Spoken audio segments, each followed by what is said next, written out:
Hey guys, Matt here with Carolina Coops, and today we are in technically Youngsville, Louisiana. We're just south of Lafayette. Basically, I believe we're about an hour from Baton Rouge, Louisiana. Anyways, it's finally stopped raining. The sun is out. It's a little windy, so I want to get a video real quick.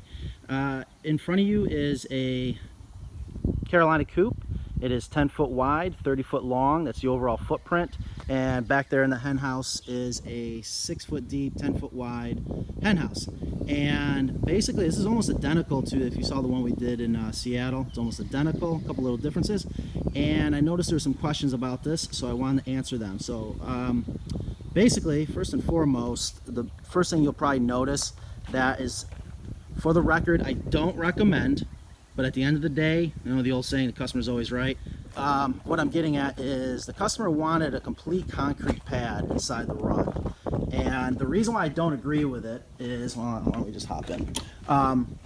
You know, a question we get a lot is, what do you put inside your run? Well, basically, if you cannot free range, the inside of your run needs to be the outdoors. So whatever the chickens need outdoors, that's what they need. And down in the ground, they want to be able to scratch. So now, in this particular case, the chickens are going to be able to free range from all day.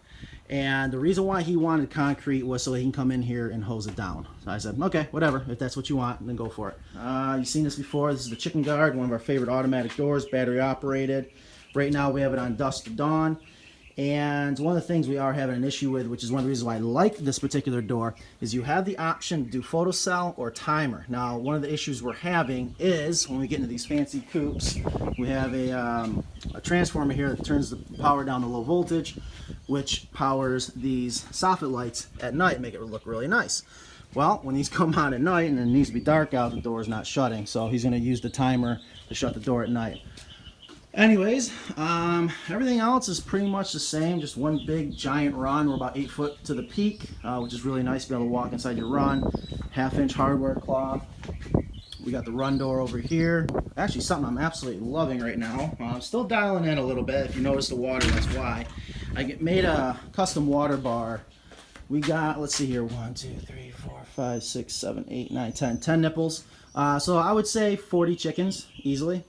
About, you know, you want 1 nipple per every 4 to 6 hens. And what's different about this from what we normally do is typically we just use a rain barrel system, capture the water off the roof, but the client did not want to do that. So he ran water over and I just got done hooking it up. And what I've been doing right now is I plumbed in the regulator and a gauge. This is all from backyardflock.com. And so far so good. I'm trying to dial it in, so I got to bring it down a little bit for nipples. You'll see that. See if we get a shot of that. We got to bring it down a little bit for nipples. It's still up in the cup range, but it works really well. Just makes life easy. You don't have to worry about water. Here, you notice the fully functional cupola up top. Do a lot of those. We got the egg hutches. Oh, so now here's another thing that is gonna make this coop unique. Here's the egg hutches. You got 1, 2, 3, 4, 5 nest boxes on each side. Notice the cardboard. Okay, well, I'll show you why. And this is something I always recommend doing. If you have the you're kidding me. We just put them in. Oh, I don't want to scare them. Can you see them? Not even 10 minutes ago. And that is awesome. Already hanging out on the roost bars. One of the things about raising chickens, they can be the easiest animal, the easiest hobby you've ever had, but you got to have the right coop. You got to take advantage of their instincts. They're creatures of habit, create good habits. And one of the things that the customer's taking advantage of right away here is he's got, I think, 30 baby chicks. This is going to become their brooder.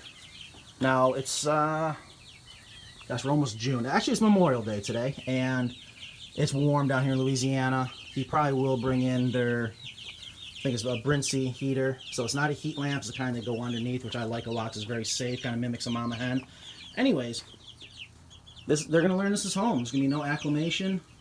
This is it. I mean, already they're getting up on the roost bars. This is the only time I would ever say to bring your food and water in here. And the reason why we want to cover that is, again, we want to create good habits. We don't want them going into the egg hutches. Let me see if I can zoom in. There we go. So that's the egg hutches on the other side. We want them to learn to go up on the tree branches. And typically 90% of the time they will. They always want to go to the highest point to get up on those roost bars. So there they go. And also, as they get older, he's got a bunch of industrial hemp coming in. I recommend just using pine shavings right now, but he can go right over top of this for the deep litter system. So one of the questions we got is how easy is this coop to clean. One nice thing about our coops, and this is true for no matter what size it is, no matter what kind of coop it is, that door right there, that deep litter door, that drops down, pulling sweeping motion. We have a couple, I should probably have several videos out there now, me talking about it. So, and actually there's a video of me and Kristen, our sales girl, showing how to clean it out that we did a couple years ago. So check that out. That's a great textbook example of how easy it is to clean. Oh, another thing we added here, I don't know if we can do this on our 6x, but I thought this was pretty slick. You got your lift off doors here. Okay, we've got lift off hinges, but if you don't want to lift them off, just hook them open like that. That way the wind doesn't close them on you. So I thought that was a nice little added feature. Oh, and down here, a little LB, kind of acting like a junction box. They're going to run a dedicated circuit up to this to power the coop, so they're going to tie in right there. Just ran the conduit up to an outlet, so he has an outlet in here for whatever reason. Most times people like to put cameras in here, and then I ran the electric back out to feed the power supply for the soffit lighting. Oh, I've mentioned in a couple past videos, when you're trying to figure out what size coop you should have, you know what's really important is that you need to figure that out on your own. Do not listen to most other chick coop builders, especially the Chinese, because they're lying to you. Now, bigger is always better in the world of chicken coops, and when it comes to, how do I figure out what size coop I should have or how many chickens, it's real simple. I don't care. A lot of people talk about square footage of the hen house. I don't care about the square footage of the hen house. That means nothing to me. I care about how many cubic feet do I have to square foot of ventilation, because you can never have enough. But also, you got to make sure you have enough roosting bar space. So 8 to 10 inches, I like to say 12 inches really for easy math. So we have 3 10-foot roost bars. So my answer would be up to 30 hens. But you really could do more. And then the other part is, since they're free ranging, it doesn't matter what size the run is. But if you cannot free range, absolute minimum 10 square feet per hen. So here we are, 10 by 30. So that matches the size of the hen house, 30. But it's never enough. You can never have enough room. I got to wrap up, clean up, head on to our next build. So if you guys have any more questions, please leave them down below, comments. Thanks for watching us. Check us out at carolinacoops.com, Facebook, Twitter. See us on House, Pinterest, all that fun stuff. Thanks for watching.